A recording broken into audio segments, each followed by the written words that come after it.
Well, hi everybody.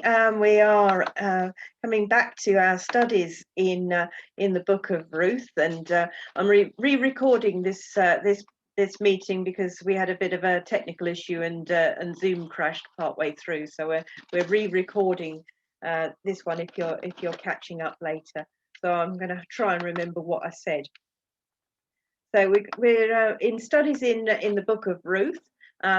Which we've called Underneath His Wings. And I thought we'd just quickly recap what happened in chapter 1, because we've come to chapter 2, Harvest in Bethlehem. So the story so far, last week we met this man called Elimelech, and we learned that Elimelech means my God is king. So we know that this is the story of a family of people of faith, people who believe in God. But it turns out that it's not the story of Elimelech at all, because Elimelech actually checks out within a couple of verses, and it becomes the story of Naomi, Elimelech's widow. It's actually about her, and it's the story of how she went to Moab with a husband and 2 sons, and returns to her native town of Bethlehem with just a daughter-in-law, Ruth. And Naomi not unnaturally feels that she's lost everything. And she says, I went away full and I came back empty. She's lost everything, and that God has turned against her and her life is bitter. But we saw right at the end of chapter 1 that the writer is dropping a little hint that things might improve. It's the time of the barley harvest, the time when empty grain stores get refilled. So maybe even empty lives can be refilled. So we're reading Ruth chapter 2.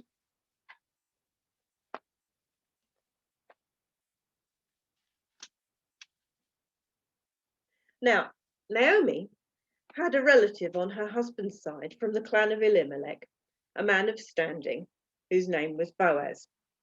And Ruth, the Moabitess, said to Naomi, let me go to the fields and pick up the leftover grain behind anyone in whose eyes I find favor. Naomi said to her, go ahead, my daughter. So she went out and began to glean it in the fields behind the harvesters.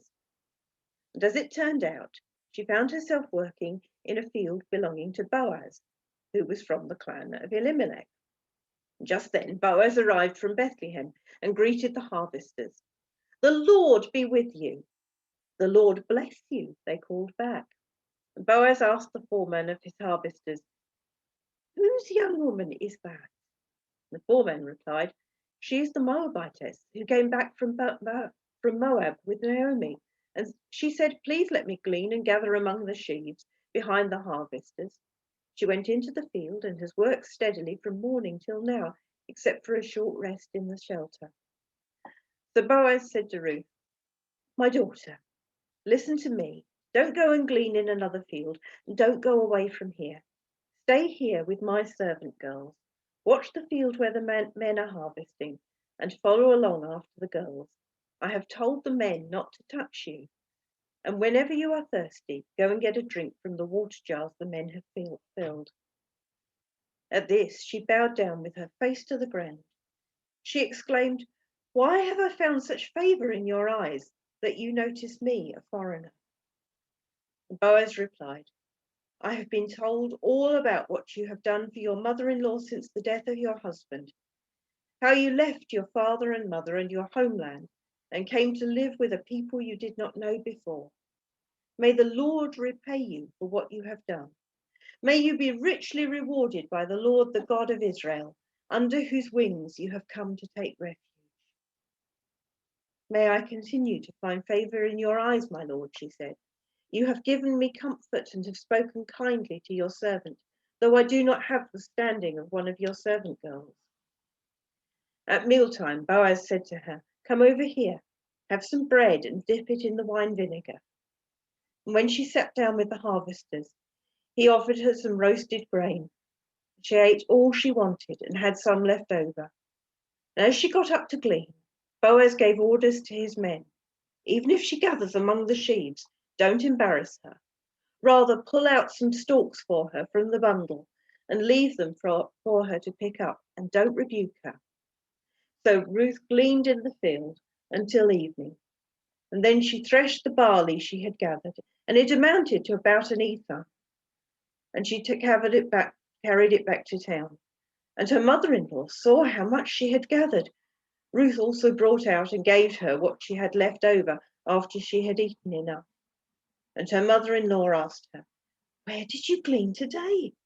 Where did you work? Blessed be the man who took notice of you."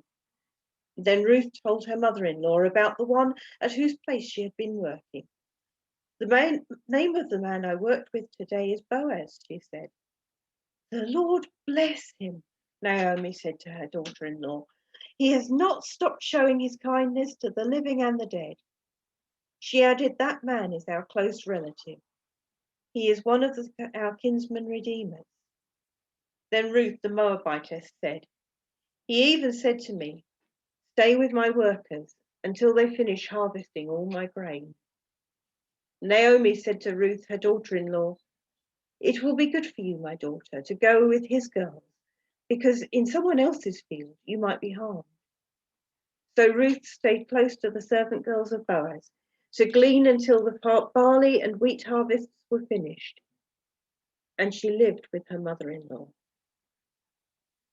Okay, so in Ruth chapter 2, we are actually in the barley harvest, in the time of the barley harvest, and it's a period that will last a number of weeks, and then will be followed by the wheat harvest. So that's sort of April and May in the land of Israel, and so they're there amongst the barley, and we are introduced to a new character, to Boaz, and Boaz's name means strength.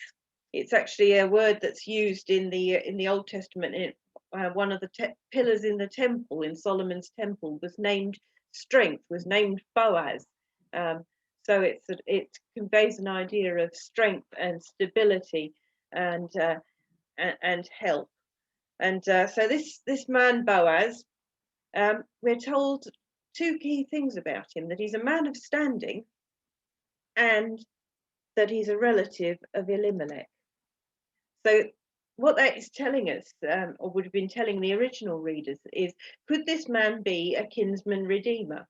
Could this man be, the word in Hebrew is goel, and a kinsman redeemer? They had a system, because obviously they didn't have social security or whatever. The system was that you were part of a clan, part of a family, and that relatives looked after each other, and the ones who were more prosperous, the more senior members of the family, had a responsibility to act as kinsman redeemer if any of the family fell into difficulties. So if, for example, you had to sell some of your land, because you'd fallen on hard times, it was the responsibility of the members of the family, of the kinsman redeemer, to buy back the land, so that it didn't go out of the family. Or if you were even more unfortunate and you had to sell yourself into slavery, or members of your family into slavery, it wasn't a sort of permanent slavery, but it's sort of more of sort of bonded labor situation in Israel. The kinsman redeemers in your family were supposed to come to your rescue and were supposed to buy you out of slavery. And again, if a member of the family dies, if a man in the family dies and leaves a widow but no children, the kinsman redeemers are supposed to act and ensure that the widow receives an inheritance, that the inheritance for the man doesn't go out of the family. And so what they would try and do is ensure that she would be married to another member of the family in order to keep that land in the family. So that's what a kinsman redeemer would do. So the question that's in our minds as we read this is, could this person be a kinsman redeemer? But before we find that out, the story switches back to Ruth and Naomi, who are in a bit of a plight. They are two widows and they have returned to an empty house, and they need to eat. as we all do. As I said, there's no pensions, no benefits. And so Ruth proposes to go gleaning. Gleaning is it is the act of collecting up what's left over after the harvesters have finished. So the law said in the Bible, the Jewish law said in numerous places that farmers were not to gather up every last little tiny bit. They were supposed to leave a bit. If they forgot a sheaf in the field, they were supposed to leave it for the gleaners, for people who were impoverished to come and collect, so that they would have something to eat. They weren't supposed to harvest right to the edge of the field. They were supposed to leave a little bit, leave a corner that was not harvested again, so that those who were destitute would have something that they could gather for themselves. They were supposed to allow the poor to follow along behind the harvesters and collect whatever was dropped, whatever was missed, whatever was left over. And that's mentioned in a number of places in the scriptures. But one good example, we're told that they were to leave it for the alien, the fatherless, and the widow. That's Deuteronomy 24, verse 19. And you'll notice that, of course, Ruth comes into all three categories. The law that said that she should be allowed to glean in the fields, but of course she's very vulnerable because she's only a foreigner, only an alien. She has no mother and father to protect her. She has no husband to protect her because she's a widow. And you can imagine that although this was in the law, not all landowners would be very keen to encourage it.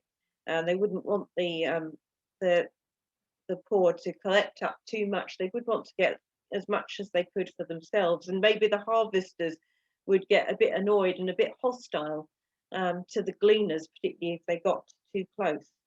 And there might be sparse pickings for any gleaners. We remember that, of course, this is taking place in the time of the judges, and what we were told about the time of the judges is that people don't necessarily follow the law. They don't necessarily do what they're supposed to do. They just do what they feel is right for themselves. And so this is a vulnerable position that Ruth is putting herself in. And as if to emphasize that, the writer tells us in at least 4 places, keeps saying over and over again, that she's Ruth the Moabitess, just in case you forget. And of course, if there's hostility to any strangers or foreigners, then there's going to be a high likelihood of hostility and rejection for Ruth, because of course Moabitess is, and the Moabites and the Israelites, they have a history of war and hostility to each other. They don't get on, so she's in trouble, possibly. And in the age of Black Lives Matter and Me Too, we can understand that it might still be dangerous to be a woman or an immigrant or an outsider in certain situations in our society. But what choice do they have? And what choice does Ruth and what choice does Naomi have? They've got to eat. So what's going to happen? As it turned out, in verse 3, I love the understatement of that. The book of Ruth doesn't have major miracles. You don't get parting of the sea or things like that. You don't get major visions or glimpses into heaven. It's very homely and ordinary. But what you do see is God at work through people and through coincidences. As it turned out, she ends up in the fields of Boaz, and you feel almost like the writer is winking at you. It's no coincidence this that God is at work. That Ruth, the impoverished immigrant widow, meets the wealthy, respected landowner Boaz. And we're told as Boaz appears on the scene immediately that he's a man of faith. He greets his workers in the name of the Lord, and You might remember from last week what we learned, that if you see Lord in capital letters in your English Bible, the translator is signaling that the word that's translated is the word Yahweh, the name of God. And that's how it's written down in English sometimes. But Boaz is a man of faith. He's calling the presence of God at work in this place, blessing people in the name of the Lord, and they immediately bless him back in the same name. You get the impression that this is a place where people have faith, and they are working out their faith and living it out. And Boaz immediately notices Ruth, and he asks the question, whose young woman is that?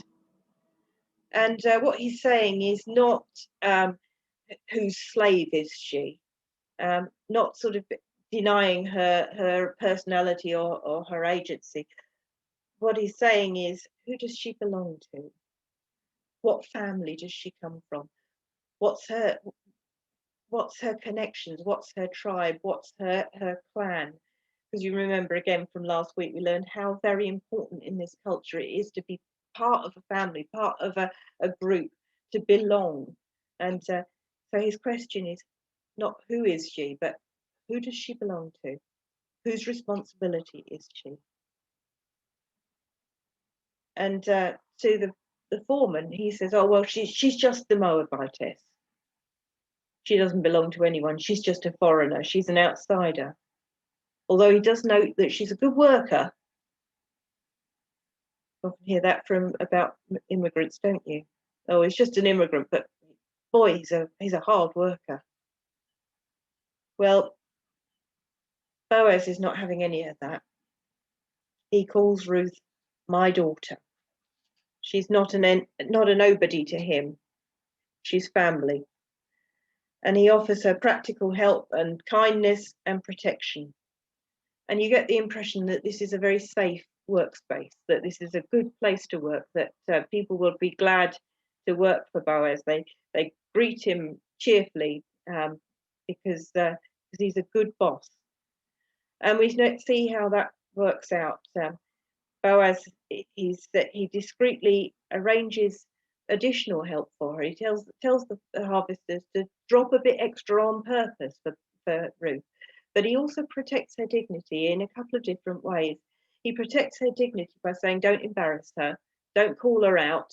If she gets a bit too close, let her gather as much as she needs, and don't make a big fuss about it. He lets her actually do the work. He doesn't say, oh, well, we'll give her charity. He says he lets her do the work for herself. So he protects her dignity that way. And he protects her dignity as a woman in this workspace. He tells the men not to lay a finger on her. This is going to be a safe place for Ruth to work.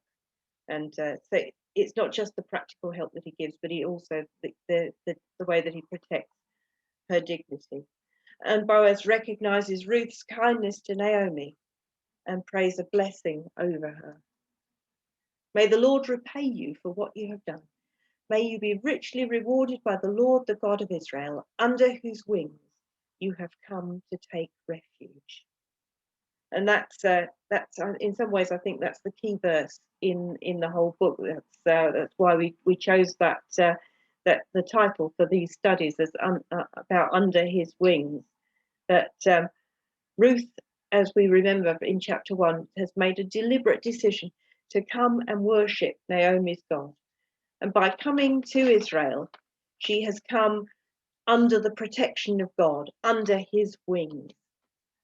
And one way that God provides that protection for people is through his servants, like Boaz, people who keep the faith, people who obey the law, people who do things, and not just the bare minimum, but do things with kindness, showing the way God protects and God spreads his wings over people. And Ruth has also shown that herself. She's been faithful to Naomi even after her husband is dead, and she's she keeps her promises, and she keeps faith with her late husband by looking after his mum. And Boaz keeps the law to be kind to the widow and the alien. And so you get this impression that this whole thing is a kind of worked example of how the law works.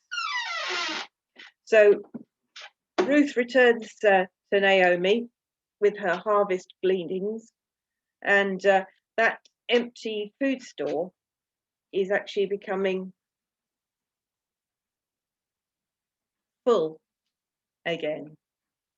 In fact, she brings home what's called an ephah in the passage, which is a volume measure, and it means, as from what I can gather, it means at least 22 litres.